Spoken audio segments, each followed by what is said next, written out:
అది 2009 సంవత్సరం. వైఎస్ రాజశేఖర రెడ్డి నేతృత్వంలో కాంగ్రెస్ పార్టీ రెండోసారి విజయ ఢంకా మోగించి అధికార పగ్గాలు చేపట్టింది. ప్రజలందరూ కూడా రాజన్న రాజ్యం మళ్లీ వచ్చిందని ఎంతో సంతోషపడ్డారు. కానీ ఆ సంతోషం ఎక్కువ కాలం నిలవలేదు. పట్టుమని 3 నెలలు కూడా తిరగకుండానే హెలికాప్టర్ రూపంలో మృత్యువు ఆయన్ని కబళించింది. దేశం ఒక్కసారి ఉలిక్కిపడింది.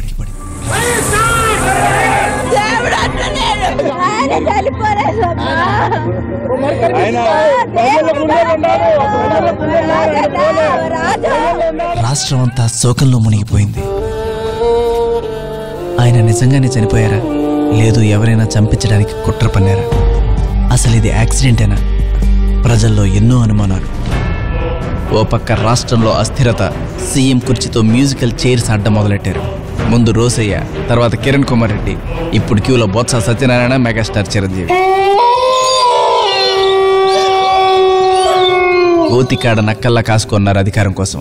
ఇక కాంగ్రెస్ హైకమాండ్ ఉందే, వైఎస్ రాజశేఖర రెడ్డి సంపాదించుకున్న అశేష ప్రజాభిమానాన్ని హస్తగతం చేసుకోవడానికి సరికొత్త పథకాలు రచిస్తోంది. నంబర్ 1, ఆయన ప్రవేశపెట్టిన పథకాలు ఒక్కొక్కటి నీరుగార్చాలి. నంబర్ 2, ఆయన స్టార్ట్ చేసిన ప్రాజెక్టులన్నీ ఆపేయాలి. నంబర్ 3, ఆయన పేరుని జనం గుండెల నుంచి సమూలంగా తుడిచిపెట్టేయాలి.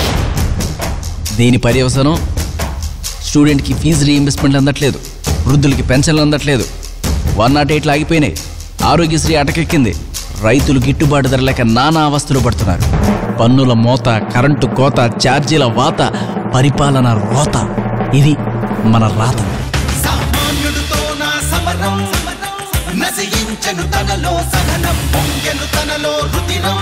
ఈ ఆగడానికి హద్దే లేదా, వీళ్ళని నిలదీసేవాడే లేడా అని జనాలు నిరాశ నిస్పృహలకు లోనైపోయారు.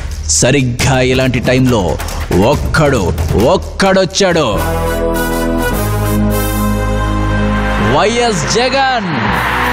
పొట్టేళ్లా కొండని కొనడానికి సిద్ధమైపోయాడు. జనం కోసం ఏకంగా హైకమాండ్తోనే తలపడ్డాడు. రైతు కుటుంబంలో పుట్టిన మన రాజన్న ముద్దు బిడ్డ ఊరు ఊరు వాడ వాడా తిరిగాడు.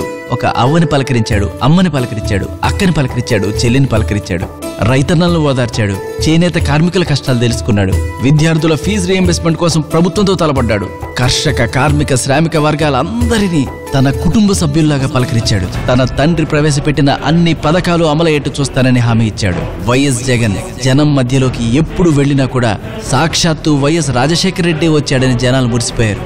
రోజు రోజుకి జనంలో ఉప్పెనలా పెరిగిపోతున్న జగన్ పాపులారిటీని చూసి గొంతులో పచ్చి కరక్కాయ పడినట్టయింది అధికార పక్షానికి, ప్రతిపక్షానికి. ఎలాగైనా సరే జగన్ని దెబ్బ కొట్టాలి, లేకపోతే వచ్చే ఎన్నికల్లో మనకి పుట్టగతులుండవు అని ఆలోచించారో ఏమో ప్రతిపక్షం తెలుగుదేశం. చంద్రబాబు నాయుడు తన దగ్గరుండే ఆయుధాలను వాడడం మొదలెట్టాడు. ఒకటి ఈనాడు, ఇంకోటి ఆంధ్రజ్యోతి. ఈనాడులో రామోజీరావు, ఆంధ్రజ్యోతిలో రాధాకృష్ణ జగన్ గురించి పచ్చి విషం కక్కడం మొదలెట్టారు. ఇక కాంగ్రెస్ విషయానికి వస్తే, జగన్ పై సిబిఐ దాడులు చేయించడమే కాకుండా మనందరం దేవుడిలా కొలిచే వైఎస్ రాజశేఖర రెడ్డి గారి పేరును కూడా FIRలో చేర్పించారు. అయినా ఎక్కడా మాట తప్పలేదు, మడమ తిప్పలేదు మన వైఎస్ జగన్.